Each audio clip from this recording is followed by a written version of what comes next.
the org chart and how the HR department is currently structured, and if that is the best way to keep it structured moving forward with one director and one assistant under it.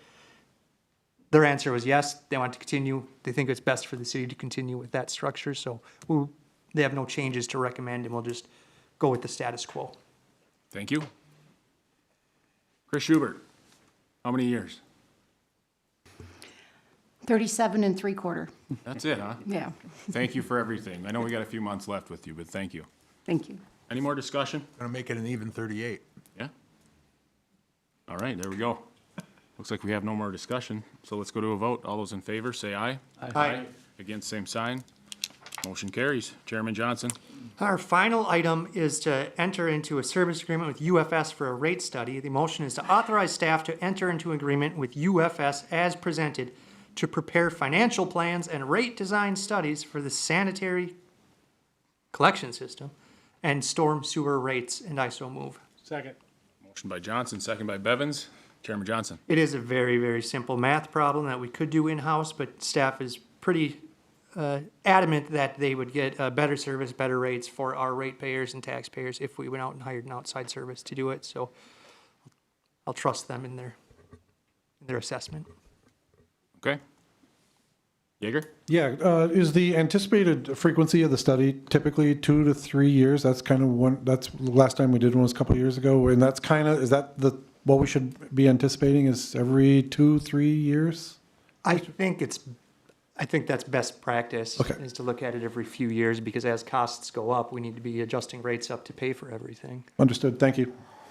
The last time we adjusted rates was it just a year ago? 23. 23, 2 years ago? But we had adjusted those rates a couple times, I believe, in that year, if I remember right. Is that correct? Okay. Either way, it's good to have it right. Any more discussion? Seeing none, let's go to a vote. All those in favor, say aye. Aye. Against, same sign. Motion carries. Chairman Johnson? End of report. Thank you, Chairman Johnson. Moving on to 7B, this is Safety and Public Works Committee Chairman Tad Erickson.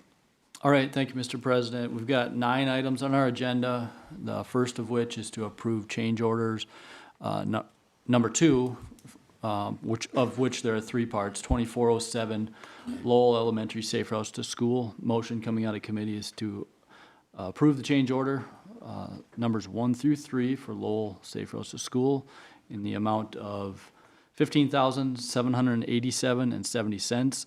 11,900 of which would come from state aid, $3,887.70. The remainder of which would be paid by WSB, and I so move. Second. Motion by Erickson, second by Chesak. So there was a lot there, so some clarification. There's 3 items. The first of which is the additional topsoil, which was not included in the original bid and agreement. That is the amount of the 11,900 of which would be the city's responsibility and would be covered by state aid. The other 2 having to do with structure modification and for the pedestal for the rapid flashing beacon. Those are the 2 smaller amounts equaling the 3,800 and some change. And both of those, WSB said that they would cover because it was their, they took responsibility for that essentially. Thank you. More discussion, questions? Seeing none, let's go to a vote. All those in favor, say aye. Aye. Against, same sign. Motion carries. Chairman Erickson. Thank you. Our second item is discussion on the 2025-2026 downtown snow removal bid. That's bid singular. Motion coming out of committee is to assign Public Works Parks crews to complete snow removal of downtown, and I so move. Second. Motion by Erickson, second by Chesak. Chairman Erickson. So as I said, there was one bid that came in. It was approximately 20% higher than last year's. I think as many of us know that there's, we usually only get one bid for this. And discussion coming out of committee was that, despite Park Board having some reservations about their ability to get to the ice rinks and maybe perform some of the maintenance on the equipment during the off season, we felt like this was a good opportunity, a good change to assign Public Works Parks crews to complete the snow removal. Thank you. Any more discussion? Mr. President? Yeah, Mr. Chesak. Yeah, we were assured that the park staff will have the proper equipment. And I'm confident that if they're expected to do this, they will do their best. So I'm looking forward to see how this turns out. No change is always difficult, so I'm going to be a big supporter of our park staff managing this properly and hopefully getting the other responsibilities taken care of as well. Mr. Yeager? Yeah, just wanted to add also, not to overstep Mr. Chesak, but just to make sure everyone understands that the park staff will only be getting it into windrows. Street staff will be taking it from there. So park staff will not be doing all of the snow removal. That's all. Thank you. Thank you. Johnson? Yeah, I just have a question on the finances. Is this special service being, even if it's provided by public employees, it's still a special service to the downtown district. Are we still going to be billing the tax rolls of the property owners for the special service district, and that money will just be going to Public Works instead of a private contractor? Is that part of the discussion, Phyllis? Part of it will, there will be a savings, and that will be less assessed to downtown businesses. There won't be it will cost more, but I just want to make sure that we're still assessing for this special service. The city doesn't go to my house and remove snow off of my parking lot and driveway before 10 o'clock in the morning after. So we're doing that downtown now. It's a special service. They need to be billed. Are we going to be billing them for that? Mr. President, yeah, so the discussion we had, the motion we had did not address the method of assessment, just awarding this bid. I guess my assumption was that assessment policy stands regardless, Yes, it does. whether we're, doing it through an RFP or our Yes, own. we'll be doing our time cards, the number of hours that will be tracked downtown will already be recorded, and that will be part of the calculation for assessing downtown businesses. Thank you. So does that address your That question? addresses that question. Thank you. You have more questions? I have more, yeah. So I heard that the city is just, the Parks Department, Parks Maintenance crew is just gonna put it to the middle of the street. And then it's going to sit there until the street guys are done with the emergency snow routes and north-south, and then they'll go downtown at the end of the day, presumably? We like were told Wednesday? 1 to 2 days, Mr. Johnson. So we'll have big mounds in the middle of the street for 1 to 2 days every time we get a 4-inch plus snowfall. Have we addressed this with downtown property owners or businesses or anything? Sorry. Go ahead, Mr. Haberkorn. Thank you, Mr. President. Yes, even our normal streets downtown is the next day. Sometimes we'll get there that same day, but it all depends on the snowfall itself. So a larger snowfall, even our Laurel Street here, will be the next day that our streets will be coming by and doing that. The one thing that we've talked about is making sure that into parking lots, into driveways, into alleys, that we plow that out so people just don't have to jump over that. So those are type of measures that will be taking place to ensure traffic flow of cars can continue to go. So how special of a service is it if they're just being treated like Laurel Street in front of City Hall? Every snowfall every sidewalk will be cleared on that, whether it's a 2-inch, 6-inch, or so forth, right? Because right now, how it is if it's a 3.5-inch snowfall, the businesses have to clear that and then clear that to the street, and then we'll take it from there. Here, the city staff will take that, and the example on page 17, Max, if you can pull that up on the PowerPoint. So even with, we've calculated a good average winter, a 12-inch snowfall, 2 8-inch snowfalls, 3 average 4-inch snowfalls, and 8 2-inch snowfalls. So we took the calculations and put that in there so that you could really see what our current practice would be, how much we're going to charge every business with a 50-foot frontage compared to if the city staff were to do that. Okay, and then one final question, semi-related. I know the city doesn't pay the special services, nor does the city plow its sidewalks on like 7th Street and Front Street and wherever we have abutting sidewalks. We'll get shoveled abutting city streets or No, city just- properties? Just the downtown, just the Yeah, downtown. and we own parking lots downtown that have sidewalks that abut them that we do not remove snow from. Currently, would they be removing that snow? Would we be, yes, Jesse's in, yes. Would we be paying the special service rate then? The frontage for the parking lots is factored into the assessment rolls. So that portion is covered by the the parking lot fund, the parking fund. So for frontage on the parking lot specifically. Okay, thank you, Jesse. I'm generally risk averse. I don't think this is an improvement on the service that we're currently providing downtown. I think since we have a bidder, a known bidder, who's done this for years and years, I would really prefer to award the contract to Tom's Backhoe, so I'll be a no on this one. Thanks, Mike. Mr. Johnson? Mr. Mayor? Yeah, I just have more concern with what of this has been communicated to the property owners. Because if we're going from, it used to be that every 4 inches your snow was removed for you, but now every time it snows, it sounds like we're gonna be removing the snow, is what I'm hearing now. That's a massive change. And then if we're only removing the snow to the middle of the street and then picking it up later, again, that's a massive change. I would, if I was a property owner who is paying for this, which is what it is, it's a service to those property owners, I would like to make sure that they're aware that this massive of a change is gonna be made. I don't care which direction we go, because again, this is something we do specifically for these property owners, but we do it for these property owners. And if we're gonna be making a change to it of this drastic of a level, I'd like to know what they think about it. Thank you, Mr. Mayor. Mr. Erickson? So clarification, question of Mike or Jesse. Pushing the snow to the center in the windrows and having it picked up the next day, or is there a difference from what we're proposing in this to what is currently? I So- thought I heard it was no difference, and now that it is a difference. Currently, if the third-party contractor does it, they totally remove all the snow downtown. Okay, so no windrows downtown? Correct. Okay. If the contractor does that, All correct. right, thank you.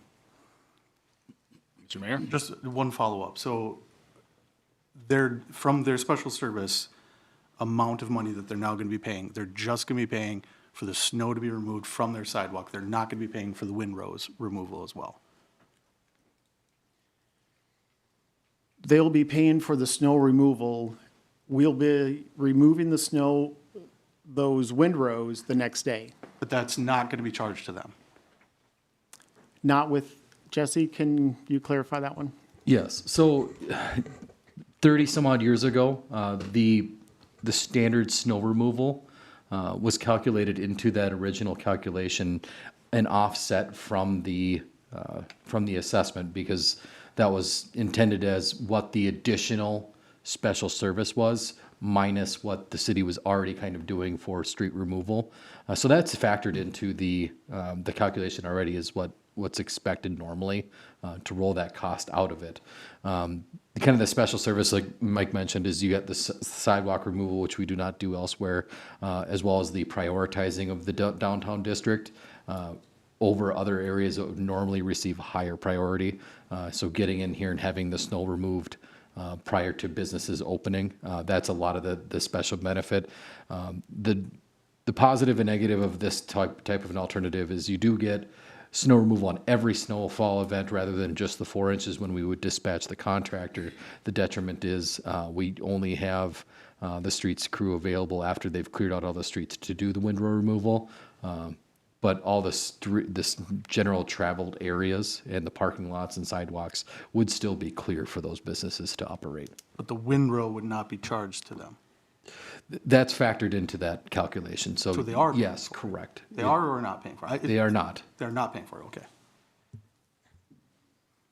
Mr. Johnson? One final observation. I don't know if anybody like goes downtown in the winter, but I do. If you go in the morning after a snow event or during a snow event and the contractor's out there currently working, if you're there at like 8 in the morning, and they have the windrows in the middle, and they're working, they're moving snow around, with the bump outs we have on the corners, which we didn't have 30 years ago, it's a giant pain to try and navigate with those piles of snow in the middle of the road. It's tough to park, it's tough to get out of a parking spot, and even when people are parked, you have the windrow, and the lane of traffic is so narrow that full-size trucks may not even be able to get through it sometimes without kind of off-roading through the windrow. I don't like the idea of windrows sitting in the middle of our core downtown where we have the bump outs, because that already has the traffic calming, condensing things that we don't have a lot of extra space there for snow to just be sitting around for a day or two. Thank you, Mr. Johnson. President? Mr. Erickson? Yep. Given the observations about the difficulties of the windrows, is it Question for staff, is it possible to have streets not wait a day or two and get those done immediately? That's hard to say. It all depends on the number of inches of snow that we get. Our streets are critical to get done first, and so people can travel. So it's hard to say right now. Sure, no, understood. Just as a point of, consideration is a lot of municipalities remove the windows at night because removing the windows is also highly disruptive to the downtown. You got trucks, equipment, people don't feel like they want to pull in there when there's bulldozers and all that in there. So, something else maybe to consider is you get the windows out the first day and then that evening or that night, if that's possible, don't know, but we remove the windows after hours in the downtown district. All things are possible with double time pay. That's right. Well, they'd just be early on the next day, Gabe. It seems like, one second, Mr. Chezak, it seems like the debate is, are we gonna keep spending more and more on a contractor to do this service, which we know they do a great job. There's no doubt about it. Or do we try and find a different alternative that we're not charging or assessing this to downtown business owners? We've had business owners come in here and speak against having the service. We've had others come in here and speak for keeping the service. But it seems to me in this conversation that there might be an opportunity to find a hybrid here where we don't have the opportunity for our employees to go in after they've been plowing all day long to go and remove those windrows at night. But if you could have a contractor come in and just remove those windrows and have that as just their part of the service, that might change this bid completely. So it's just an idea to throw out there. I think it's maybe a better idea for a hybrid, That's a great idea, something to think about. because I think that's what maybe they don't like is the sidewalks. Right. Mr. Chezak? Yes, maybe staff, maybe Mr. Habekorst, you sent out an email responding to, I think, a question from Chairman Erickson. Are you able to pull that up, the one you sent out this afternoon? Yes, it's actually on, Max, on page 17 on the handout. That's not it. Okay, it's in the handout. Can you show that? What it does, it gives a breakdown of what we currently pay for the property, 50-foot property owner pays for these events based on the number of inches and such. Can you show that and just look at the difference between what's estimated to be the charge to a property owner with 50 feet for the different events? It's up now. Okay. So it's about half, I think, roughly, for the city staff to do that. And I know a number of people have complained about the cost. I think that's what had me leaning towards this, and I thought, well, if this is really a bust, which I agree with Gabe, that this could be really difficult. I think we all know that. I mean, I remember when it was 30 years ago, as Jesse indicated, it got to be a bit difficult. And we still see the windrow here out in front on Laurel Street in front of City Hall even, and that's all taken care of by our city staff, right, currently? So when you see that windrow out here and it's crossing Laurel and Fifth and all that, and I think it, I don't know, it doesn't extend to east across Sixth, but, so there are difficulties, but if people are looking at what are they getting for their dollar, yeah, it's a higher cost with the new 20% addition. Am I correct there at about the savings, or the difference is about half? 614 compared to 1130, so. Okay, that's close to roughly, it. okay. Anyway, that's what I was looking at too, so I thought, well, we got a year. If snow falls light this year, we probably wouldn't even have a real concern, but if it's heavy, it's gonna be difficult for anybody, so that's why I was agreeable to moving forward with the motion. Thank you, Mr. Chezak.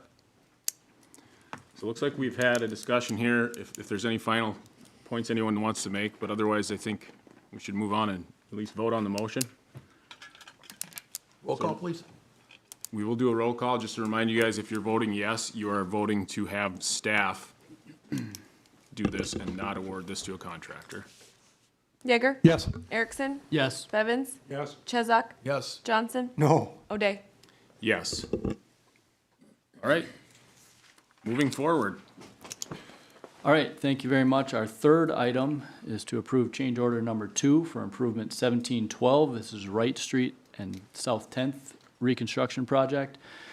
Motion coming out of committee is to approve the change order number 2 in the amount of $20,484.30, and I so move. Second. Motion by Erickson, second by Chesak. Mr. Erickson? Yeah, so this project, as we learned from last meeting and some of the discussions prior to that, was behind schedule. One of the issues that caused that was the temporary fire suppression supply lines.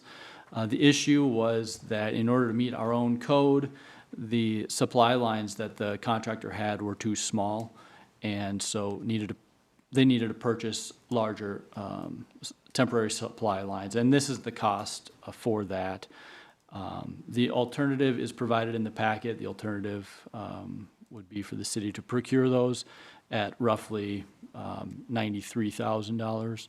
And so staff had gone with this alternative of working with the contractor to get those supply lines and get that solution, which resulted in this $20,000, $484.30 cost.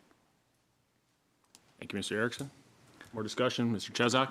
Yeah, this is actually really odd because we will own this material with this change order.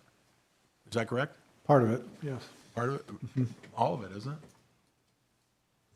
Jesse? All the material that was not returnable, correct? Yeah, it wasn't Not returnable, yes. not returnable material, so we're paying for that, but we will own it, and that's correct, right? Correct. And so we will be able to use this, or perhaps, I don't know, go on a auction site and reimburse some of our costs.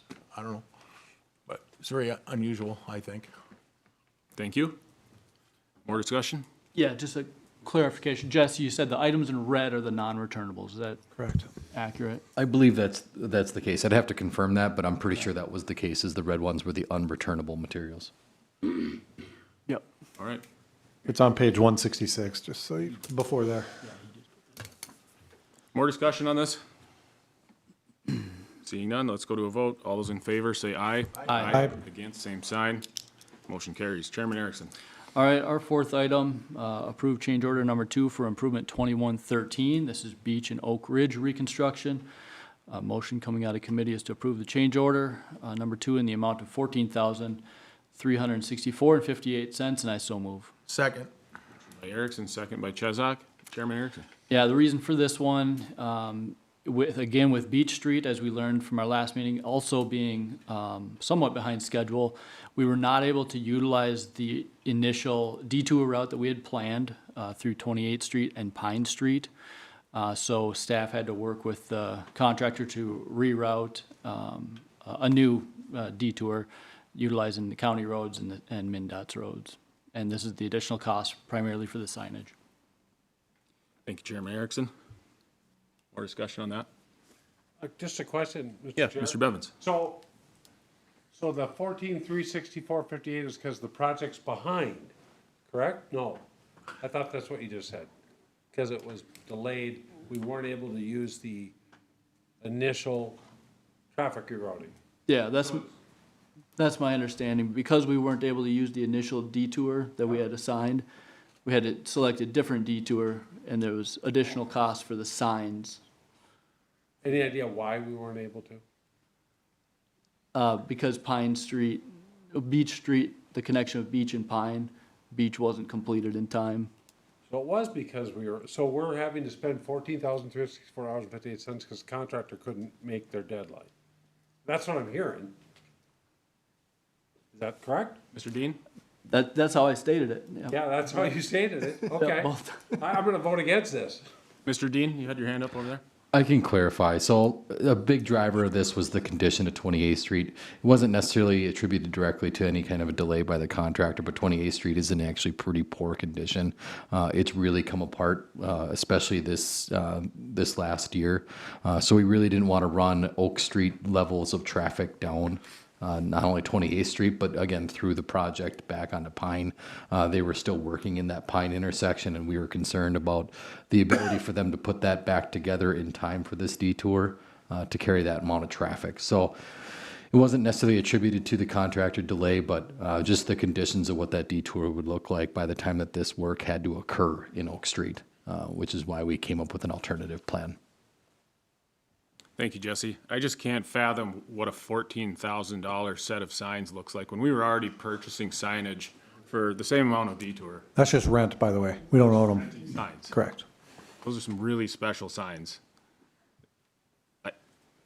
I could do without them.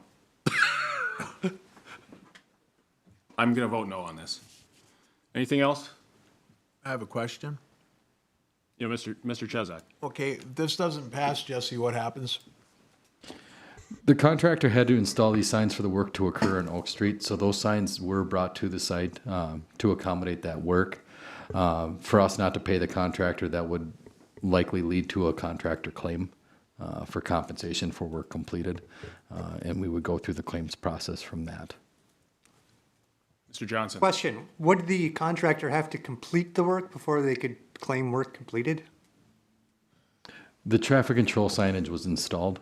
For Right, the there's like detour. 7 of them on 13th Street. I don't know why. It's 2 miles away from the project, but I've seen them. So just work completed for that $14,000, not that they will ever get the street done. Correct? Yes, this is attributed just to the signage installed, so for the subcontractor to come to the site, manpower, equipment, and the signage materials themselves, that was what the proposal was for.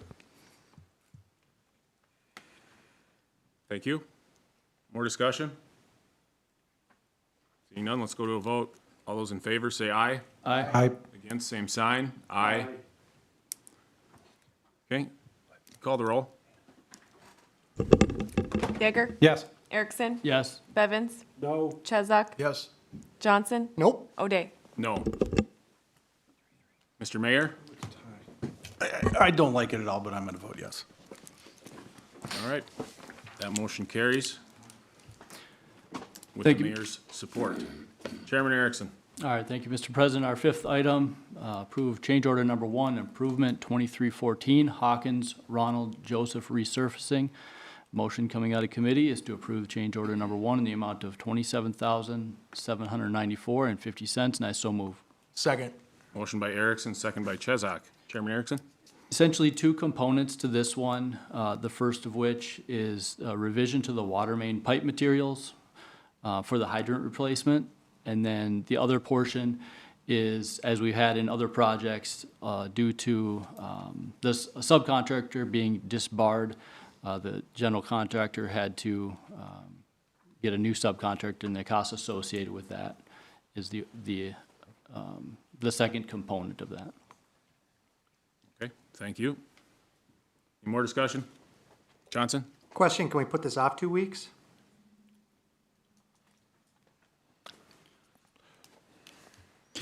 The contractor is really close to completing the Hawkins portion. If we wanted to wait 2 weeks, we would have to direct the contractor to hold off on that paving work 2 weeks. The concern that we have is the weather in 2 weeks, if it would be still conducive for paving. It's going to be really close. We're already really worried about the other couple projects. But we will take direction from the council if you want to hold off. But the estimation is this project will actually be paved before the next meeting, or pavement work will have begun on it? Work's already begun on Hawkins. It's Pavement work. the pavement work we would expect within the next 2 weeks, yes. Okay, thank you. Okay, more discussion? Seeing none, let's go to a vote. All those in favor, say aye. Aye. Against, same sign. That motion carries. Chairman Erickson. Not to exceed $95,042.00, and I so move. Second. Motion by Erickson, second by Chesak. Chairman Erickson. Yeah, so there was 4 bids on this. Both WSB and Associates and Bolton and Menk scored very closely. The first 3 were pretty close. The fourth dropped off substantially. The difference between the top 2 staff, when they reviewed these, they weighted it costs, pretty cost heavy, and that was the difference between the 2. WSB came in, what was it, about 13,000 below the second highest bidder, so. Thank you. Any more discussion? Looks like no more discussion. Let's go to a vote. All those in favor, say aye. Aye. Against, same sign. Motion carries. Chairman Erickson. All right, our seventh item, award engineering service proposal for 2029 Oak Street reconstruction project. Motion coming out of committee is to award the proposal for engineering services for the 2029 Oak Street reconstruction project to Widseth in the amount not to exceed $799,241.00, and I so move. Second. Motion by Erickson, second by Chesak. Chairman Erickson. All right, thank you. So with their proposal, or the RFP rather, that staff put out, they included a component for a corridor study. As we all know, Oak is one of the main gateways, corridors into the community. So part of this study would include, part of the services would include that corridor study component. This $800,000 would be for the engineering services. The total project cost for construction would be, is estimated at 3.1, 3.2. And we do, I'll just add to, we have a $1 million grant that would be for the construction component. So just overall picture of the project. This having to do with just the engineering services would also include that corridor study and be for the, roughly $800,000. All right, thank you. More discussion? Mr. Chair, Mr. Bevins. I'm just thrilled to let you know, all of you, this will be the fourth time Oak Street's been done since I've been on the council. We're in the wrong business. Just doing Oak Street, you Yeah. could make a living. Could have worked 4 times in the last 20 years and been Yep. good to go. Yep. All right. More discussion? Seeing none, let's go to a vote. All those in favor, say aye. Aye. Against, same sign. That motion carries. Chairman Erickson. All right, thank you. This is our eighth item, review and request the reimbursement of cost of sanitary sewer services replacement for 601 South 9th Street. The motion coming out of committee is to direct staff to meet with the property owner and take a look at the costs for, that the property owner has outlaid for the water main portion, and provide a cost differential for that. And I so move. Second. I have a, By Erickson, second by Chesak. I'll tee this up, and Councilman Chesak, it sounds like he has a comment as well.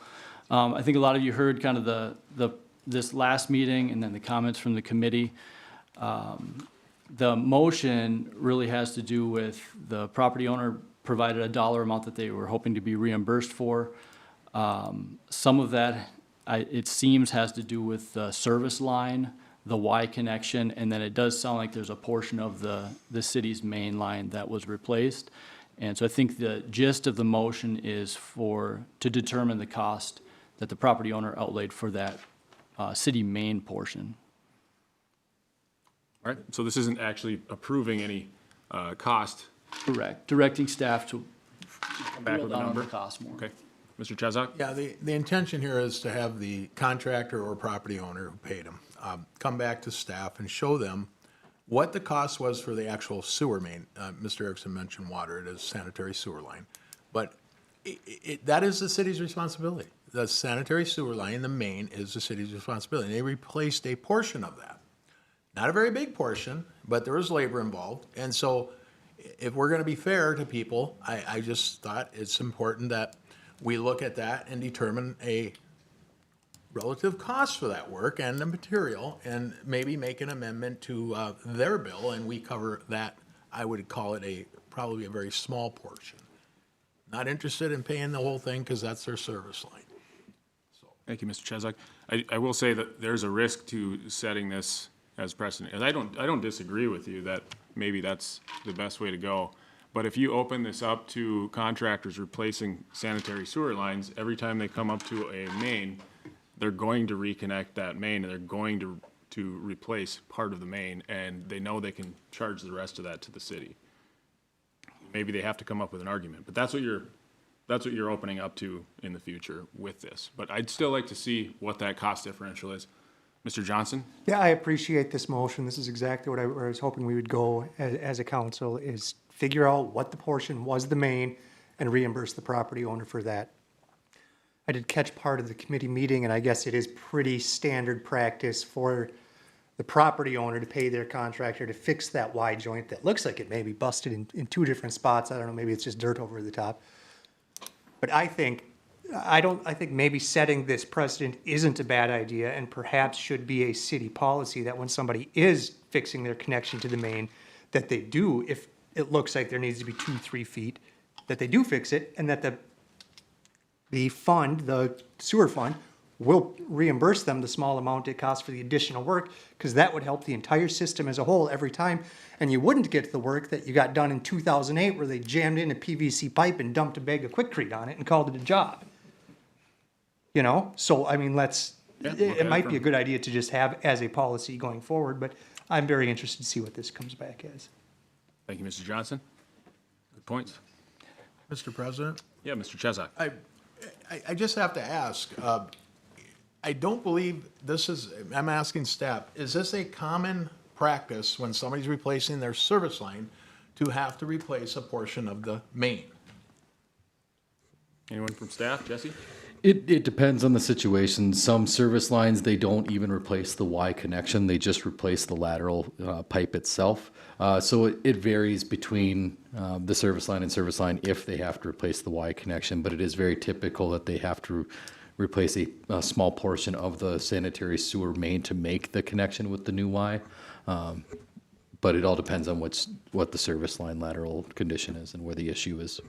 Well, I kind of look at this as a cost share then. It's a small amount, and that's our responsibility, the main, so. Thank you.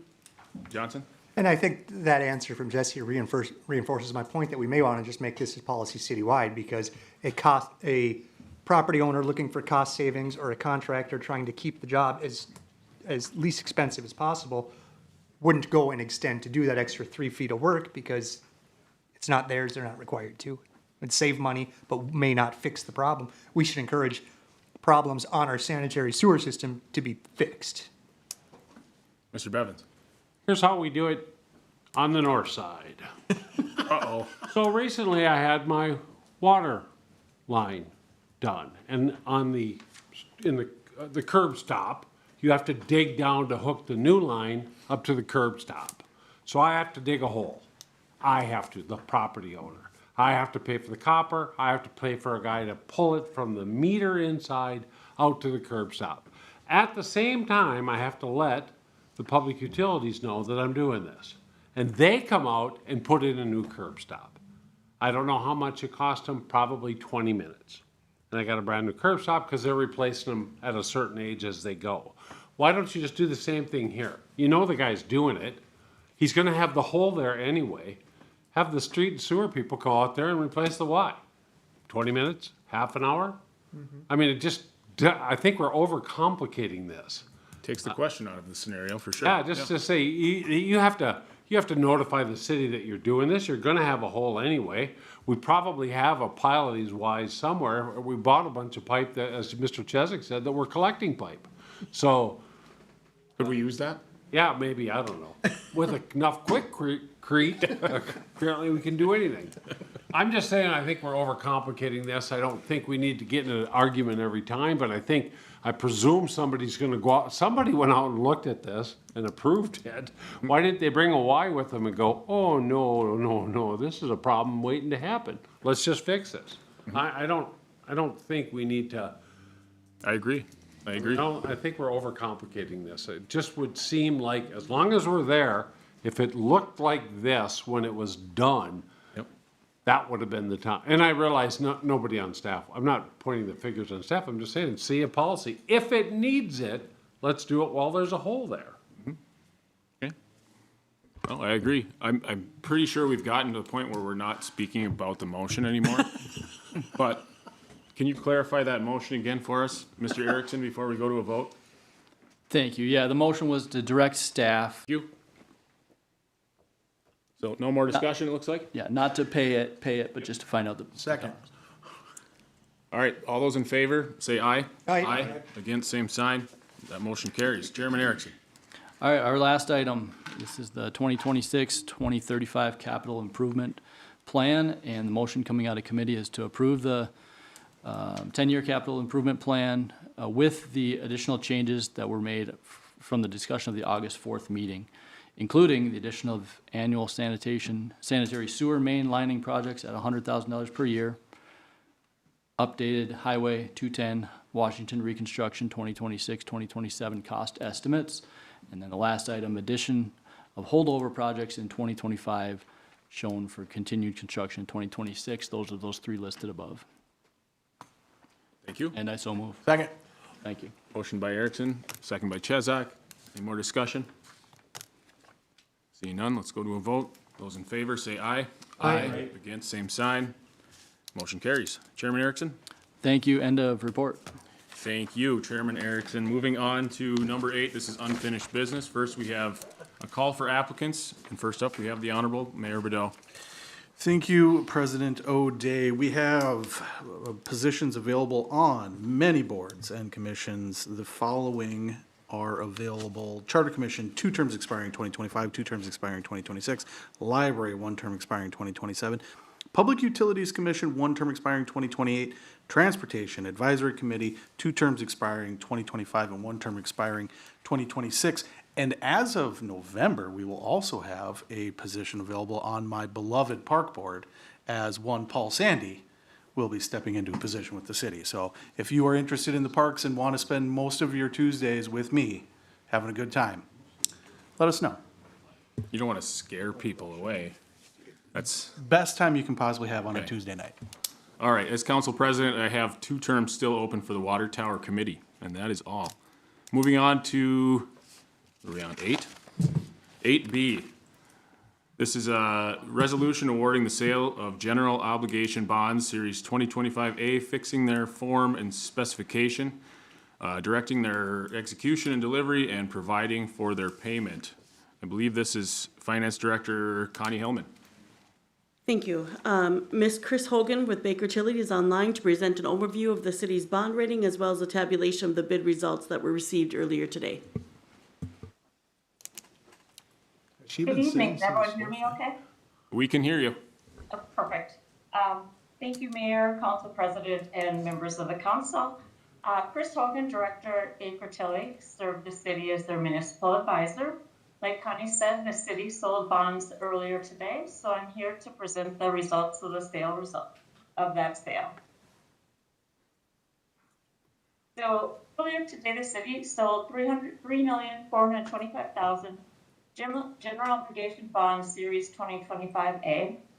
Proceeds of those bonds will be used to finance the construction of various accessible public improvements, various improvements to the city's water and storm sewer systems, and to pay the cost of issuance of the bonds. The overall repayment term of the bonds is 20 years. The accessible improvements and storm sewer systems are going to be repaid over a 10-year period, with the water system improvements paid over 20 years.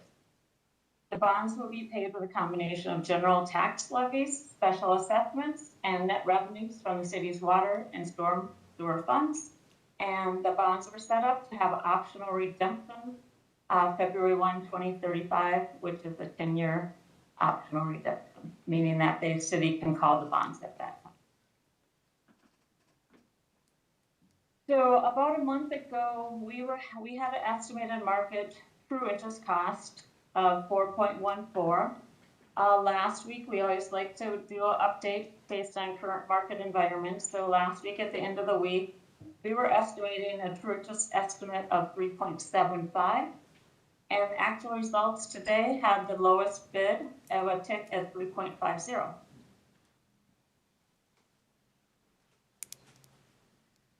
So there was 3 bidders. These are the list of 3 bidders. It was Raymond James, Robert Baird, and TW Financial Products.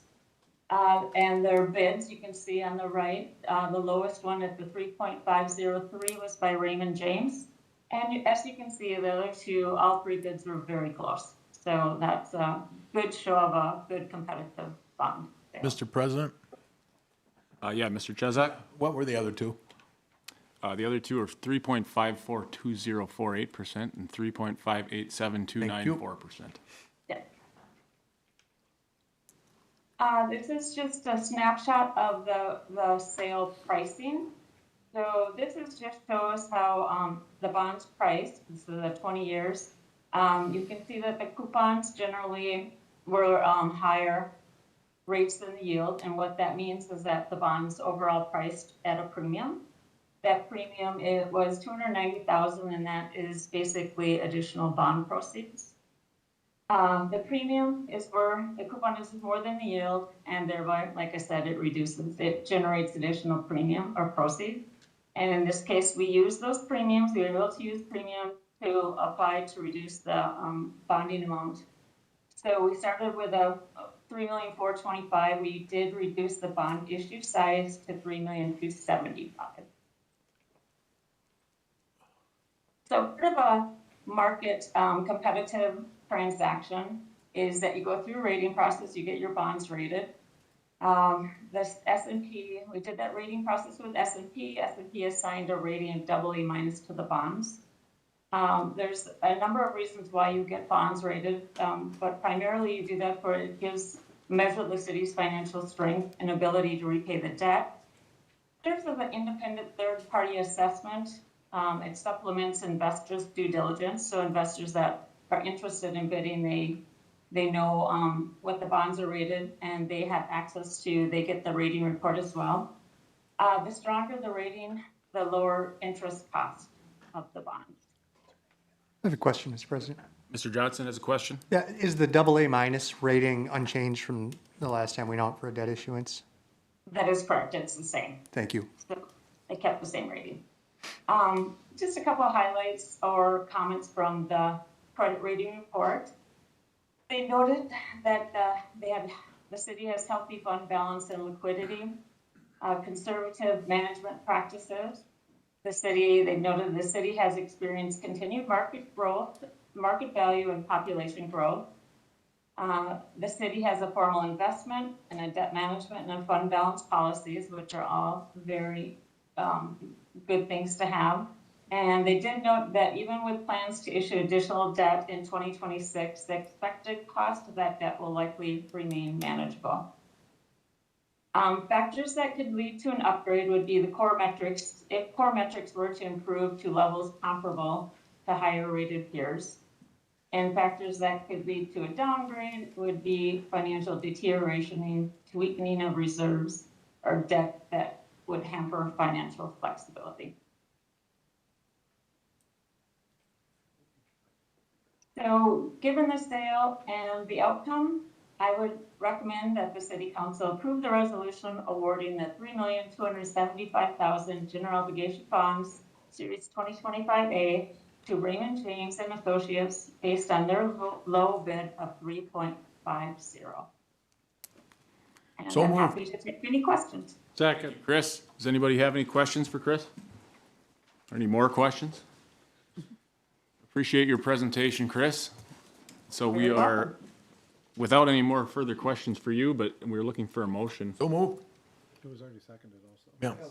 I didn't ask for one yet, but is that your motion?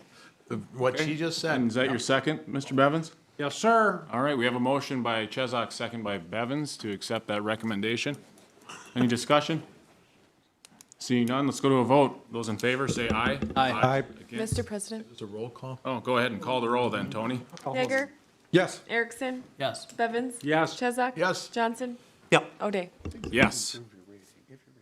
All right, moving on. 8C, we have a final reading for proposed ordinance 1592, text amendment for an accessory greenhouse for a cannabis micro business and an IUP amendment and variance request to operate a micro business at a current accessory greenhouse at Yesterday's Gone, parcel ID 41241525. I believe this is Community Development Director James Kramvik. Thank you, Mr. President. So Steve Zielinski has submitted a request for a zoning text amendment to allow for a cannabis microbusiness to operate an accessory greenhouse in the Town Center zoning district. Microbusinesses with retail endorsements are allowed in the Town Center zoning district. Currently, greenhouses in the received pre-registration approval from the city code, as city code only allows for 2. This would not be allowed in residential districts, as microbusinesses are not allowed in residential districts. The applicant has also applied for an amendment to his existing interim use permit, as cannabis growth would be considered a greater use of the property and is subject to city council approval. In addition, the applicant has also applied for a variance from the fence height requirements, as commercial districts are currently allowed to have a maximum height of 8 foot of an 8-foot fence. The Office of Cannabis Management requires a 10-foot fence for security purposes. The applicant is proposing a 10-foot chain link fence. City council should not make one sweeping motion for all the requests. The recommendation from the Planning Commission is as follows, and in the order that council should consider each request. Number 1, to conduct the final reading of proposed ordinance 1592 and dispense with the actual reading. Note, a vote to dispense with the actual reading of the ordinance must be unanimous. Number 2, to approve proposed ordinance 1592. Number 3 would be approval of the interim use permit with the following conditions. No outdoor storage. Indoor storage shall be limited to material incidental to the operation of the greenhouse. Cannabis products must be grown indoors. Should the establishment cease operations, the greenhouse must be removed within 60 days. The interim use permit amendment is approved for a period of 3 years upon approval by City Council. And number 4 would be approval of the variance request as presented, and I can answer any questions. Chairman Johnson. Yeah, just a question on the variance. Is the planning commission going to amend our zoning code to add that 10-foot fence so it's no longer a required variance since it's a state law? At this time, they have not directed staff to do that. But it is something that if city council would like, certainly something that staff could work on. Wink, wink, Tad. Yeah, if we had a liaison. I don't see it coming up very often in the future, but if it does, we can revisit it. Yeah. Any more questions for staff? Chezak? Yeah, Mr. Kramvik, on the interim use permit, is this something, I had got a number of calls, people concerned that there can be a lot of strong odor that could affect neighboring properties, and I believe you sent us an email, it's in our packet. I think you're recommending if we were to address that, we could go to a 2-year interim use permit instead of a 3. And then, is this something that, in your opinion, would you think it appropriate to put conditions on the odor to a certain extent? I know it's hard to gauge and all that, but would you be recommending something to that effect to us before we approve the IUP to add it as a condition? So certainly city council could reduce the term limit for the interim use permit from 3 to 2 years if there's concerns. City council may also add, as I indicated in the email, a condition to the IUP that odors cannot be detected by a person with a normal sense of smell at the exterior of the facility or at adjoining use or property. That was from another municipal code that wasn't actually added as a condition. It would add a layer of protection to surrounding businesses and residents. However, applying this condition, if the city believes the property in violation, may be difficult, as there's not really a scientific measurement involved with this. So it may be added, but certainly may be difficult to interpret or discern what that looks like. And with that, I can answer any other questions. So if we had nothing, there's nothing we could do. If we had something, we could then have staff or even council just go and get an indication on their own of what may be offensive or not and gauge it from there. That's correct. So a discussion could at least be had at that point. Okay. All right. And then if we wanted to change that, we do that at the time that comes up? For that? Yes, that could be added at the time of consideration of the interim use permit. Okay, thank you. Thank you, Mr. Chezak. Any more questions for staff? Mr. Mayor? Correct me if I'm wrong, though. If it's an interim use permit, we can remove the interim use at any point. That's correct. Interim use permits can be removed or stricken from the code, and then they would cease operation. So if we had any of those problems, we could just go through that process at that point. That's correct. All right. It is very difficult to measure smells. I don't know if Disney has come up with that yet.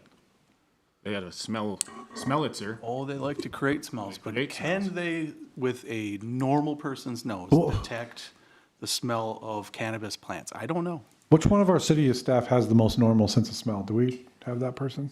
I don't even think we've measured that yet. But it is something to consider when we moving forward and Chief Holmes does. having this for the first time, it's something to pay attention to.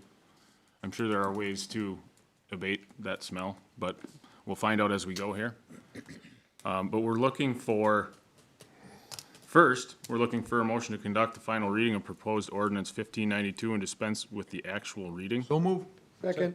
Motion by Chesak, second by Johnson. Discussion?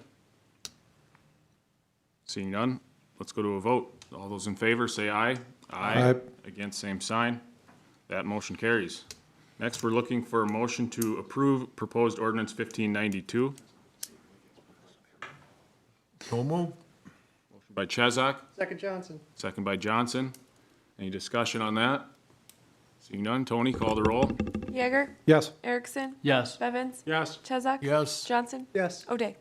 Yes. And next, we are looking for approval of the interim use permit with the following conditions. No outdoor storage.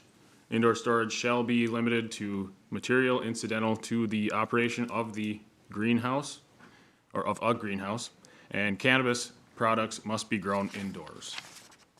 Also, we have, should the establishment cease operations, the greenhouse must be removed within 60 days. And also, we have the interim use permit amendment is approved for a period of 3 years upon approval of the city council and approval of the variance request as presented. Do the variance separate. So I'd move the interim use permit with the stated conditions. Motion by Johnson. Looking for a second. All second. Okay, second by Yeager. I'm interested to hear the discussion. Yeah, any discussion? Mr. Yeager? I just had one discussion. I really was hoping to maybe do this before the motion, but it was about I just want to make sure, the establishment ceases operations. My thinking is it could go back to a normal greenhouse. It could go back to, so I'm not sure that I'm on board with, I just want to clarify that the greenhouse must be removed within 60 days. Does that mean the cannabis greenhouse, could it go back to growing tomatoes? That's all. James, can you That was my answer that one? question there. This must have been something that came up in planning and zoning. It did not, but you could further clarify that should cannabis establishment cease operations. So there could be a further clarification in there. That's all, sorry. Okay, Yeah. yeah, it is confusing if that's not the Yeah. intent of it. Yeah, Mr. President, I'd like to amend my motion and remove D, since the greenhouse is an allowable use as an accessory structure to a restaurant, that he could go back to growing or continue to grow vegetables and whatnot for the restaurant. So I'd like to amend my motion to approve the interim use permit with all of the stated conditions except for D. And I will second the amended motion. Okay, friendly amendment. All right, any more discussion? Seeing none? Do we need a roll call? I would recommend it, maybe. All those in favor, say aye. Aye. Against, same sign. That motion carries. Next, we're just looking for approval of a variance request as presented. Somebody have a motion on that? Motion by, was it Chesak? Second Johnson. Second by Johnson. Any discussion? Seeing no discussion? All those in favor, say aye. Aye. Against, same sign. That motion carries. All right, that takes care of that item. Moving on to 8D. This is a consideration for a resolution for a future land use map amendment and final reading proposed ordinance 1593, rezoning the CN2 Contemporary Neighborhood 2 or GC General Commercial to allow for an office building at 3424 Oak Street. And I believe this is James Kramvik again. Thank you, Mr. President. So Joel Jacobson, on behalf of Jacobson Excavating, has applied for a rezoning and a future land use map amendment from Contemporary Neighborhood 2 zoning district to General Commercial zoning district to allow for the construction of an office retail building on vacant property at 3424 Oak Street. The applicant wishes to meet clients at the property for Jacobson Excavating. If approved, the business could not operate as a contractor office with bulk materials and equipment without a conditional use permit. The applicant has included drawings for the proposed project, so City Council has an idea of the proposed use for the site. However, as this is a rezoning, it does not lock the project into the property like a conditional use permit does. Office retail is a permitted use in the GC district. As directed by council, staff did include a table that shows the difference in uses between CN2, TN2, as well as general commercial. So with that, the recommendation is as follows. Approve the attached resolution amending the future land use map designating the parcel from medium-high density to commercial. Number 2 would be conduct the final reading of proposed ordinance 1593 and dispense with the actual reading. And number 3 would be to approve the proposed ordinance 1593, and I can answer any questions. Thank you, Mr. Kramvik. Does anybody have questions for James or staff? If there are no questions, we are looking for the first of those 3 action items. So move. Second. Motion by a bunch of people up here, second by Bevins. I think it was Erickson. Second by Bevins. So any discussion on this part of the motion, this part of this item? Seeing none. Tony? Yeager. Yes. Erickson. Yes. Bevins. Yes. Chesak. Yes. Johnson. Yep. O'Day. Yes. Next, we're looking for a motion to conduct the. Seeing none, let's go to a vote. Those in favor, say aye. Aye. Against, same sign. Motion carries. Next, we're looking for a motion to approve the proposed ordinance 1593. Move to approve. Second Johnson. Motion by Erickson, second by Johnson. Any discussion? Tony? Call the Yeager. roll.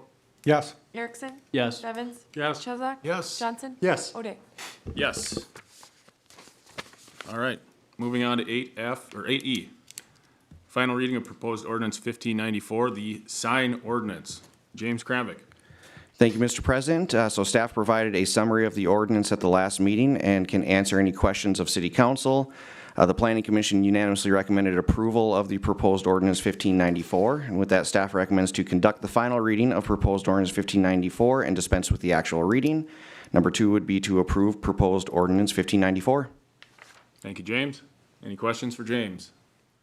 If no questions?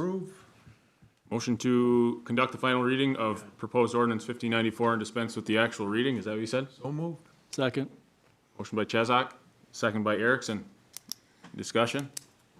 Seeing none, let's go to a vote. All those in favor say aye. Aye. Against, same sign. Thank you.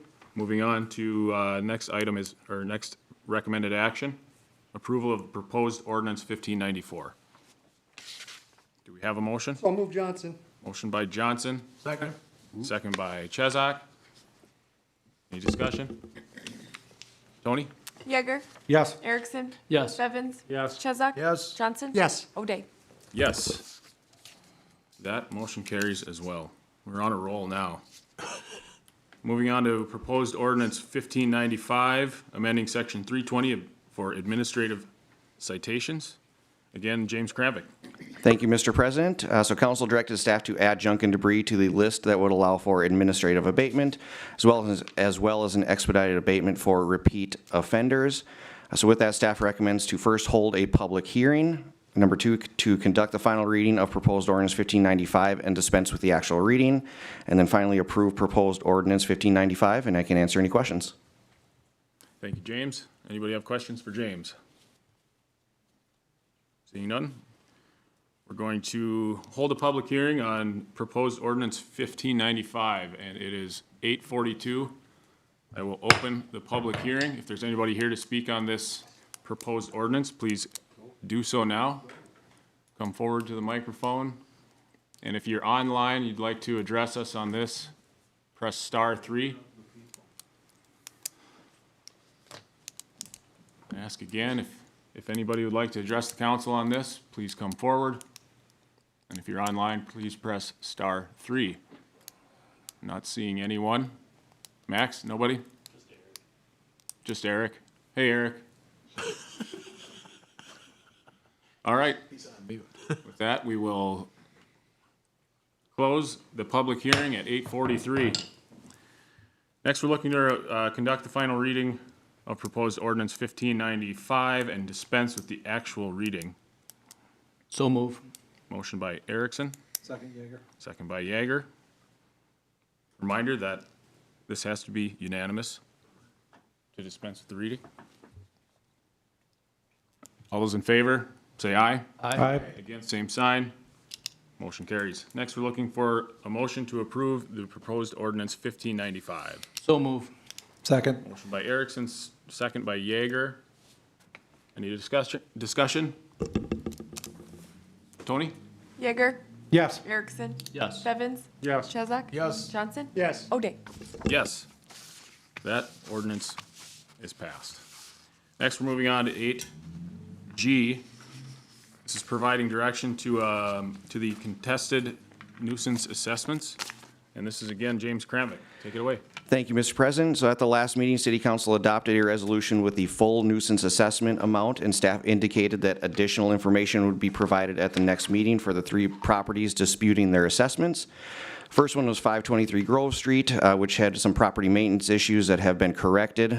Paint was the specific issue with that property. Staff noticed some other minor issues in which violations have been sent after review of the property before the packet went out.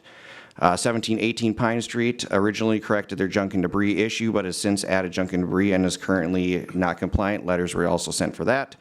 And then 1420 Quinn Street received the $7,000 vacant registry fee.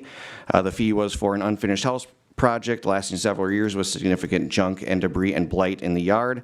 The exterior project is nearing completion, and staff no longer considers the property to have significant blight. Staff did note that a couch is in the rear yard, which a letter was also sent for that.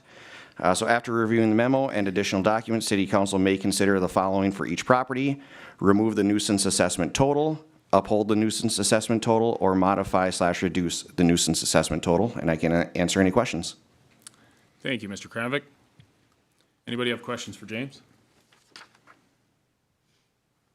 One question. Mr. Johnson. It wasn't clear to me, what are you recommending? Staff did not provide a specific recommendation for each one of them. You just provided an update on where the property An is. update on each one of them. Certainly, staff would provide a recommendation if something was made in error, or if something was promised to the resident that the fees would be waived upon completion. That did not occur for any of the 3 properties.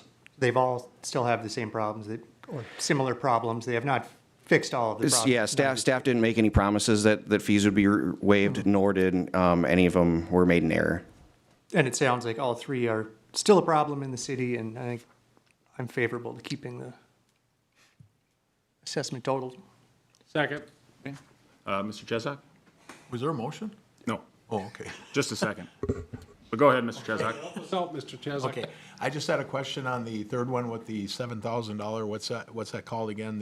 Vacant registry fee. And is that, they can get that reimbursed though, correct? By going through the, At this time, it would not be if it were to be assessed to the property. okay, thank you. Mr. President? Yeah, Mr. Johnson. I just want to say, just to remind you, Jeff, 1420 Quince is the one that's been under construction for in excess of 12 years and hasn't had anybody living in it, hasn't completed any projects. I'm surprised you could see the couch in the backyard, given all of the other junk that's laying there. So it is a vacant house, and we do have a vacant house registry, and it deserves to be on it. Thank you. Any more comments? If anyone wants to take a shot at a motion? I'll make a motion to uphold the nuisance assessment total. Second. All right, motion by Yeager, second by Bevins. Any discussion on that motion? Seeing none, let's go to a vote. All those in favor, say aye. Aye. Against, same sign. That motion carries. Moving on to 8H, this is a continuance of a public hearing and consideration of assessments for improvements 2316. This is actually City Engineer Jesse Dean.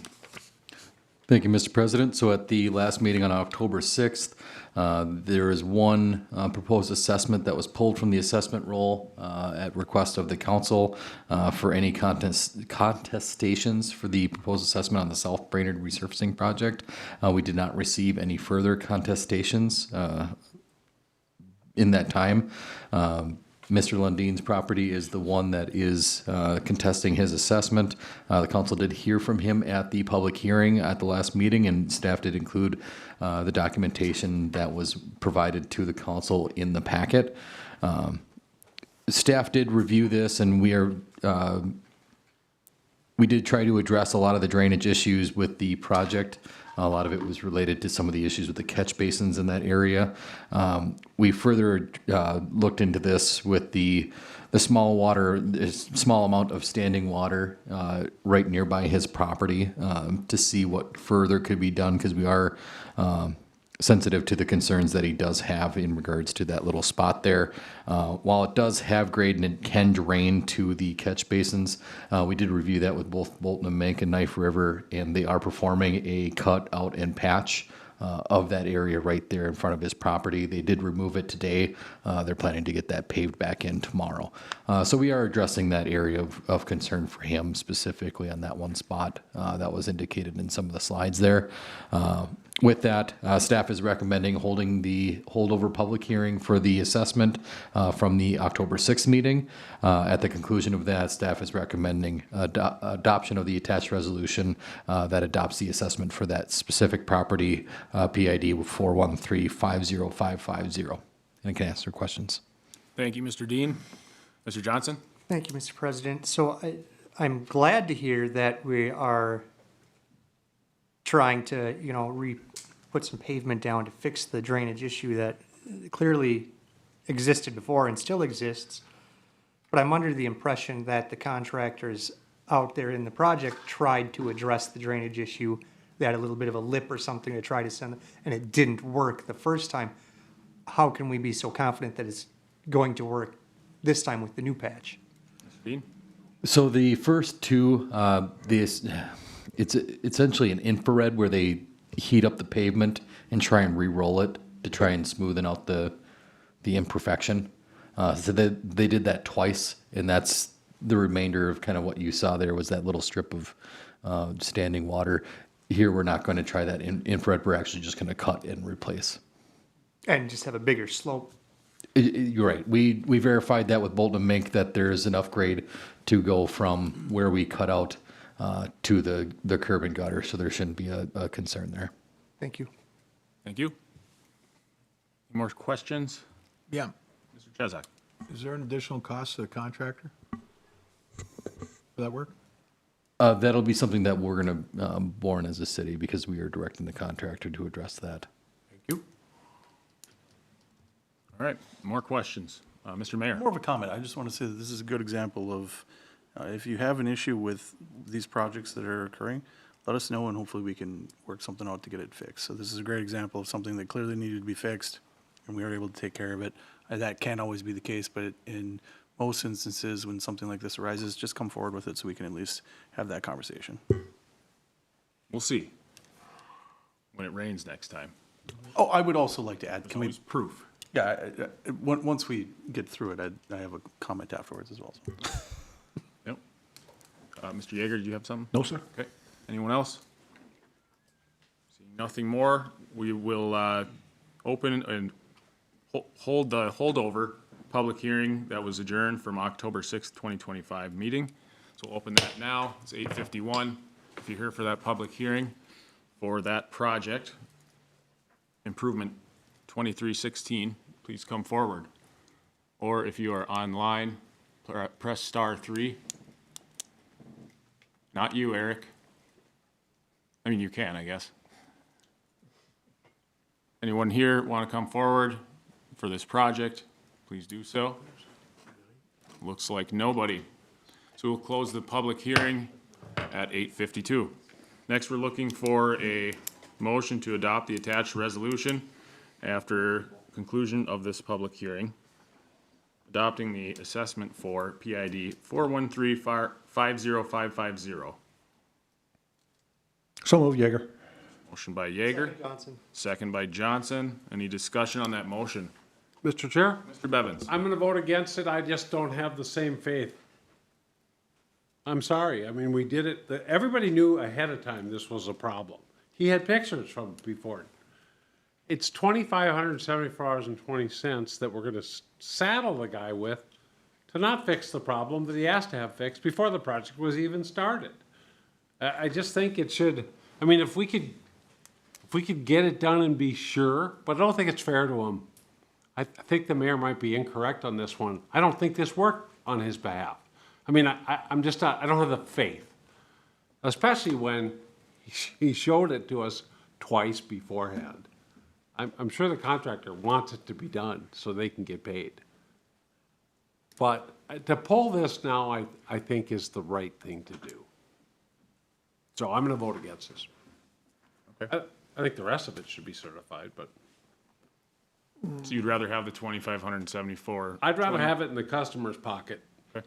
right now, because, I mean, imagine buying a car and being asked to pay for it, but you can't have it. But maybe you can have it in 2 weeks, maybe. Maybe not. Maybe you can have it in 2 weeks, but we're not going to have it until the next time it rains. And we can see, you're gonna end up with the same situation that you got with those people out in southwest Brainerd with County Road 48 draining into their property. Danny Bullock and those people. You can have the exact same thing here. Or the potential is, it's easier for us to not, to shoulder the burden. It was our project. He didn't come asking for it. Yeah, I see your argument. More discussions? Mr. President, Mr. Chezak? to Mr. Bevins' point, if we were to vote this down, and I think if I could, Kelly, you want to just wait and see how it turns out? Is that what you're suggesting? Yeah, absolutely. I mean, I think we can find a way, come to an agreement with the property owner if it works. I don't think, I don't know how you would legally do that. You'd ask him to pay for it. My assumption is that property owner will be right back in here if it doesn't work. Mine too. But But it could be a year down the road. And here he is, he did everything he could do to tell you that the problem he had didn't work. The fix that we're asking him to pay for didn't work. Okay. So, Mr. President? Yeah, Mr. If I Chezak. could ask staff, maybe I'm not following the process here, but the motion is to approve the assessment on this individual's property with the expectation that the problem is going to be fixed. If we don't approve it, can we bring this back? If once we learn that at least initially it seems to be fixed. Mr. Langle, do you have an answer to that?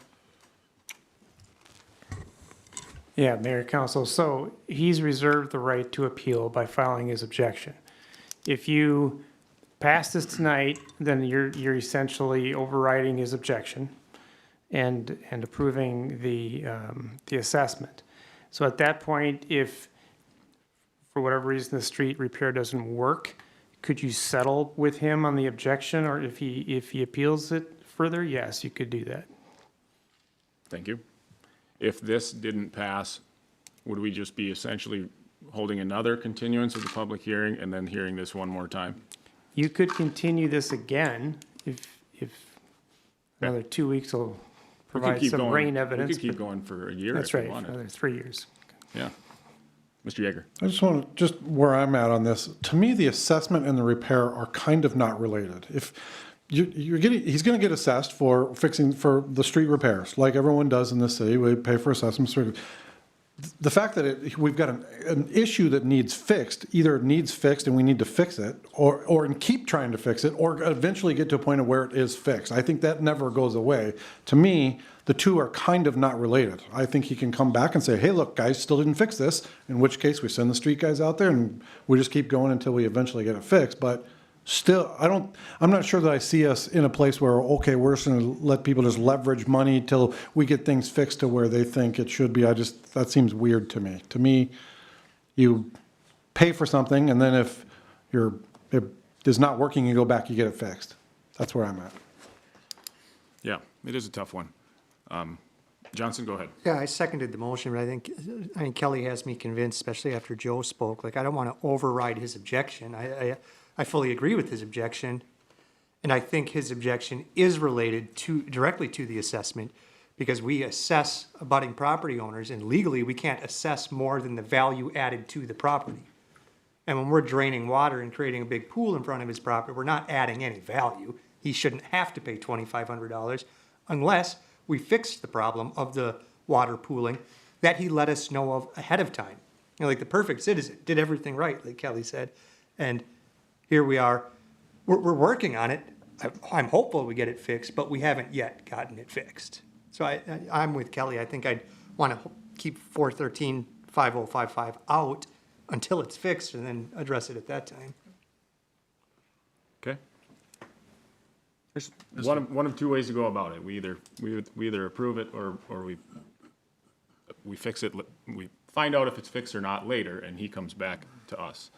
Mr. Dean, did you have a comment? I just wanted to add to the timeline from the attorney. So the waiting for the next meeting, it does add a little bit of complication because after the assessment is ratified, that starts a 30-day prepayment clock for the property owner to prepay that assessment without interest before it goes to the county, and the county has a deadline of December 1st to us to get those put on the tax rolls. So this is kind of that last meeting to start that 30-day clock before that deadline. But we'll take our direction from the council. I mean, we can continue to address this until it is corrected, if that's the case from the council, or continue to hold this out. It's just that's the complication with a 30-day payment clock. I think the big thing is that it gets fixed. I think we're all in agreement on that up here, making sure that gets fixed. Mr. Chesak? Yeah, currently the contractor is working on this. There comes a point in time where that won't be the case, right? If it's not fixed correctly, or do we just keep having them go back to try to fix it? I think Mr. Yeager mentioned city staff just keeps going back and city street. Does that pose a problem here with who's actually doing the work right now? We would go back to the contractor to repair this at this point. Obviously, I'll call them rehab treatments of the infrared did not solve the issue, which is why we're doing the cut and patch, which is a little bit more obviously invasive. If this doesn't solve the issue, then we would go back to the contractor to correct it. So, I mean, if it's April, we can do that? Correct. Okay. Okay. Mr. Mayor? Just as a follow-up to my comment, that since Kelly so rudely said that, you know, I have too much faith in this getting done. My follow-up comment was going to be that I would like to see this come back to us so that we have some kind of reassurance that this has been done correctly and we're not just leaving this citizen out on their own to fend for themselves, that we're keeping an eye on this, because I agree with you. As fast as possible. Yes. Anyone else? It's time to take a vote on this. Tony? Can we clarify the motion? Sorry. Yeah, clarify the Please. motion. Whose motion was this? Kevin? It was my motion to move forward with the, You went with the recommendation? yes. So you're recommending, this is a motion to adopt the attached Yes. resolution? At this point, I'm going to rescind my motion, if I'm able to do that. I'm convinced, I'm convinced. And if I'm going to err any direction, I'm going to err on the side of a citizen. So all the hubbub works, I'm convinced. Mr. Chair, Mr. Bevins? I move to adopt the attached resolution, setting aside the assessment for PID 4135. There we go. Second. Motion by Bevins, second by Johnson. On the new motion, any discussion? Oh, good. Except for you, okay? Attorney Langle. So just for clarification, setting aside, meaning you're going to hold the hearing, you're going to table No, the hearing. leaving off. What's that? Leaving off the assessment. Well, I have a for how second long? motion to deal with that. Oh. problem. But not including, leaving off, not assessing. Okay. Okay? Pretty clear? All those in favor, say aye. I Against, same sign. This is a resolution? No. Come on, Johnson. An hour and a half into this. Don't start messing with me now. It's my birthday. Let's adopt the attached. I'm gonna move next that we make a statue to Mayor Bedot because I treated him so poorly. Yeah. So it was a resolution. Go ahead, Tony. yes. Yeager. Erickson. Yes. Bevins. Yes. Chesak. Yes. Johnson. Yes. O'Day. Yes. That carries. Mr. Bevins? I have a second motion. I move that staff work with the property owner at 413-50550 as to how to handle the 257420 equitably handle after the repairs are successful. Second. Motion by Bevins, second by Johnson. Is that clear to everybody? Any discussion on it? It's not clear to Joe. I was gonna say, it looks like, Mr. Lango? Given that we're at the hearing stage for that property, it would be best if adding to that motion that we would continue to hold over the hearing until the next council meeting. Add to that motion? That's fine. Yes, so that I have would no cl- problem. Okay. Friendly amendment? Seconder's okay? All right. question? Mr. Chesak? How is it determined when the fix is successful? Who determines that? It sounds like a discussion between staff and the citizen. Okay, It's fixed until the water pools. good enough. More discussion? Seeing none, let's go to a vote. Those in favor, say aye. Aye. Against, same sign. Motion carries. Moving on to new business. 9A, we are revisiting potential organizational changes with appropriate charter language. I believe this is Administrator Broyles. Thank you, Mr. President. At the 7 April council meeting, a motion passed to cease and desist discussions of utility services to be included in the Public Works Department being amended with a charter change. Staff feels that we potentially have an opportunity for some potential organizational changes that we would like to discuss with the Charter Commission, and if they see fit, to bring before the City Council. So staff is basically asking for some reprieve from that 7 April motion to explore some creative and innovative ideas as we look at some potential organizational changes. So the recommended motion from staff would be to move to allow staff to discuss potential organizational changes with both the Charter Commission and the City Council. Mr. President, Mr. Chesak? I would move to rescind the motion from April 7th to cease and desist all discussion of moving public utility services to Public Works. Okay, motion by Chesak, second by, was it Bevins? Yep. Any discussion on that motion? Yes. Mr. Chesak? It's the same thing as Mr. Broyles is asking for. Yep. They're free to do as they wish with that motion. Yep, that was the motion, kind of putting a halt to those discussions. All right. Any more discussion? Seeing none, let's go to a vote. All those in favor, say aye. Aye. Against, same sign. Aye. Motion still carries. Moving on to 9B. This is a resolution to receive a feasibility report and call for a public hearing on improvement 2505 Southeast Brainerd Reconstruction Project. And I believe this is Jesse Dean. Thank you, Mr. President. So a few meetings ago, we had the council adopt a resolution that ordered the feasibility report.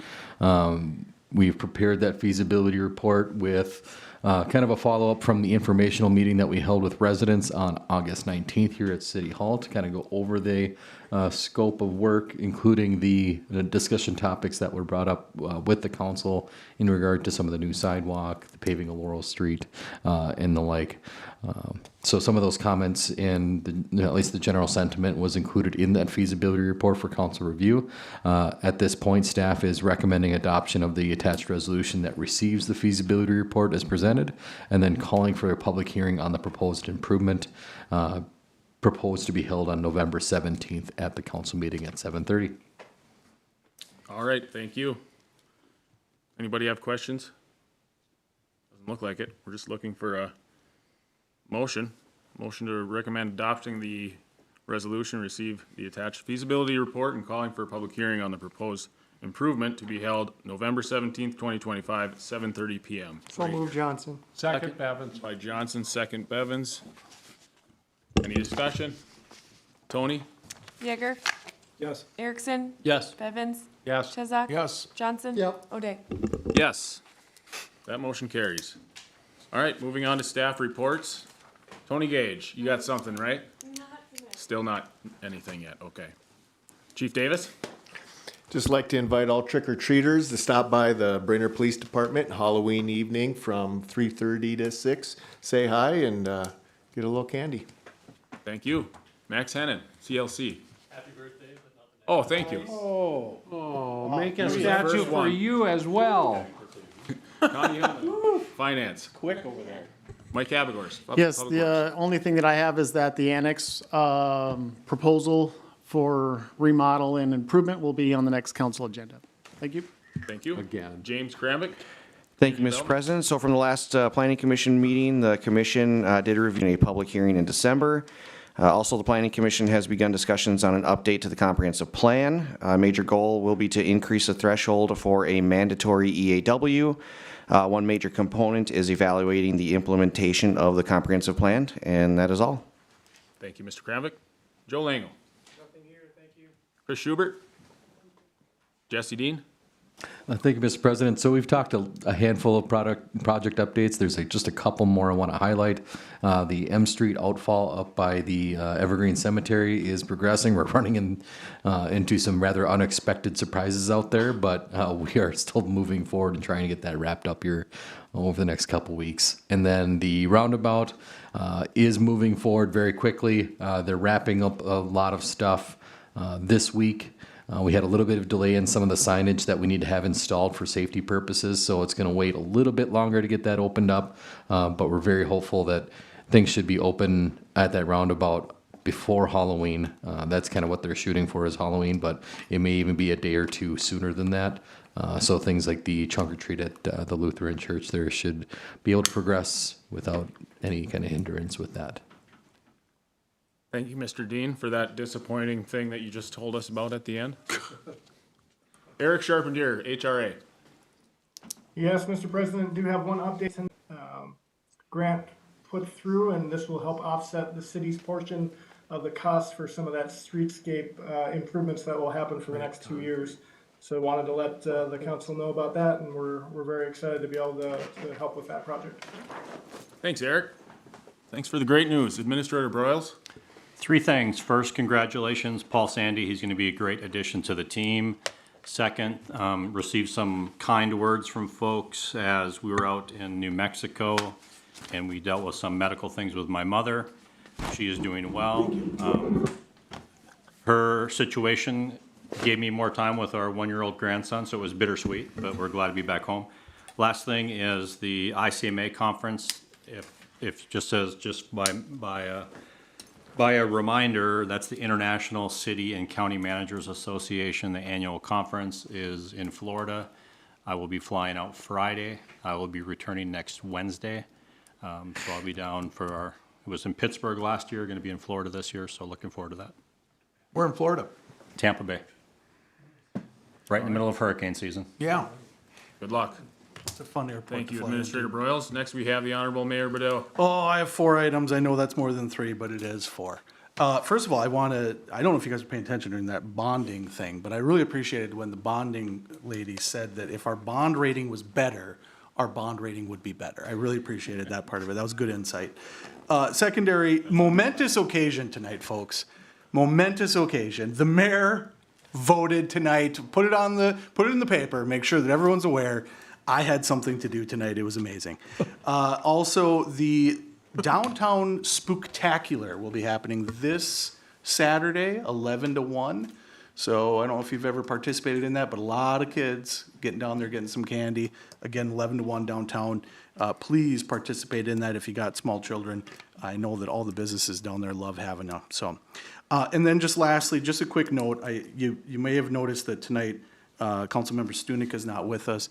He is having some health issues, and I was asked to just quickly say to everyone, please keep him in your prayers, and he's going to be gone for a little bit from us, but he's going to be back. So just be thinking about Councilman Stunek, and we look forward to his return. End of report. Thank you, Mr. Mayor. Let's move on to Mr. Chesak. Thank you, President O'Day. One thing, I just wanted to wish a belated happy birthday to one of our cornerstone pillars of our community. 5 days belated, and not many of you historians will know, but she actually was able to set the cornerstone of this building, Mary Cope, 93 years old, on the 15th of October. God bless her. Thank you, Mr. Chesak. Mr. Bevins? Thank you. I got a chance to run down to the firehouse open house last week or 2 weeks ago, and what a hoot that is. If you have not gone, I mean, it's not just for kids, although kids can go, you know, I mean, they really put on a good open house. at our fire department. So thank you to everybody. They had a helicopter there. I mean, it was cool. I didn't want to leave. Did you get a helmet? You know, I had an opportunity to get a helmet, but I passed because I figured I'm beyond help. Did they put you in the dog suit? No, Oh, that would have I been. don't fit. It's a little dog suit. Jaeger. Thank you, Mr. Chair. Airport ticker.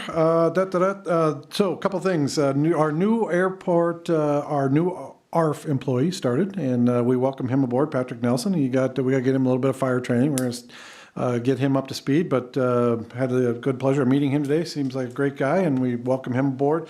Unfortunately, he's being brought aboard because we are losing a longtime employee by the name of Jim Wolf out there, who's been with us for a very long time, and we are taking some time on October 27th at 1 o'clock to show some appreciation for his years of great service out there. He's just been a pillar of the airport out there, and we sure hate to see him go. Quick update on our new director. We are open for receiving applications for our director, and that will remain open until the 24th. And I will say we've had a highly fruitful turnout already. We've received at least 20 applications. Many of those are highly qualified people to take over the directorial role. So the Airport Commission certainly is going to have their hands full with trying to select this new person. I'd like to thank Mr. Planzer for his help with that, and our intent is to make an announcement or offer that job at the December meeting for the Airport Commission. So we're going to do some interviewing process throughout November, but hopefully at the December meeting we'll be making a recommendation there. So great news there. Government shutdown has a potential delay on the EAS announcement regarding our pending service provider for EAS. We're still hoping for an early November announcement with our EAS provider out there. And just a couple little fun tidbits. The EAA, who meets out there, that's the Experimental Aircraft Association. Believe it or not, there's a lot of experimental aircraft over our heads every single day. About 10% of the aircraft in the sky are experimental. But anyways, there's a group of guys, they're EAA, and they're a group of people, and they meet every first Saturday every month out there. And last month they did basically a flyer. They invite kids, anybody who wants to come, and they take them for flights. They get a bunch of pilots, and they took 59 kids for flights around Brainerd to try to introduce those kids into the world of aviation. So huge thanks to those pilots and for those guys for putting that on. All the kids that showed up. It was awesome. Youth Fly, that was our Youth Fly, and EAA also has something else that's really exciting that you're going to want to get out to the airport to see. They have been restoring a 1933 Longster. This is a 4-cylinder airplane, which we will be hanging in the foyer, in the rafters, in the near future, and it's going to be a really cool addition to the airport. It's going to be fun to see. So we're partnering with Mead & Hunt. We're partnering with High Tech out there. Mr. Planzer has been so generous as to help with, there's costs associated with this, as you can imagine. And get out and check it out. It's named the Edna G after the first female flight instructor in the United States. So it's kind of a cool thing. And that is your ticker on the on the airport report. I get $10 for that. Thank you, Mr. Jaeger. If I were to dress up as a kid and go out to the airport, would they put me in a experimental aircraft and fly me around Brainerd? Well, actually, standing invitation. Anybody that would like to go out to the airport and get a tour of the facility, the equipment, and do what I did last year, which is get a ride in a snowplow while they're plowing out there. You got to kind of coordinate that with the event, obviously. But our airport is your airport, so come on out, have a look, see what we do out there every single day, and we love to have people. And just as a little hint, this is a little spoiler, we are looking at potentially a pretty big deal in the spring, which will be some version of an open house, fly-in, car show, food, kids, all kinds of jazz coming up in the spring. And Doesn't Mr. O'Day already know he dresses like a kid? How do you know, Jeff? Words around town. So your answer is yes. Yes. Okay. We invite anyone out to come on out. Yep. Mr. Jaeger. Chairman Johnson. Oh, Max already stole my thunder. I was going to wish you a happy birthday, but I was also going to offer City Administrator Broyles the opportunity, since it is Mike's birthday today, we're here at a city council meeting. If you would like to sing him happy birthday, a solo rendition of happy birthday. Here's your birthday song. It's not too long. Hey. I would yield my time to you. Don't do it, don't do it, it's a trick. It'll pass. Well, I'll try next time we have a birthday. Jim Thoreen used to do it all the time, and by all the time, I mean all the time. Doreen is not here. Chairman Erickson? Nothing further, thank you. All right. And let it be known that I do not make a big deal out of my birthday. I just wanted Mr. Johnson to stop picking on me, and I use it as an excuse, otherwise nobody would have known. It was my birthday last meeting. Did you hear it one single time? No, you did not. I've Nobody heard was picking nothing on but you. your birthday tonight. Nobody was picking on you. I just threw out the idea of making you a statue. Quit your whining. All right, I have nothing further to add tonight. Thank you, everybody, for putting up with us again. We will see you in a couple weeks. We're looking for a Motion to adjourn? Motion by Bevins. Second by Johnson. All in favor, say aye. Aye. Against, same sign. We are adjourned. 30 to 160.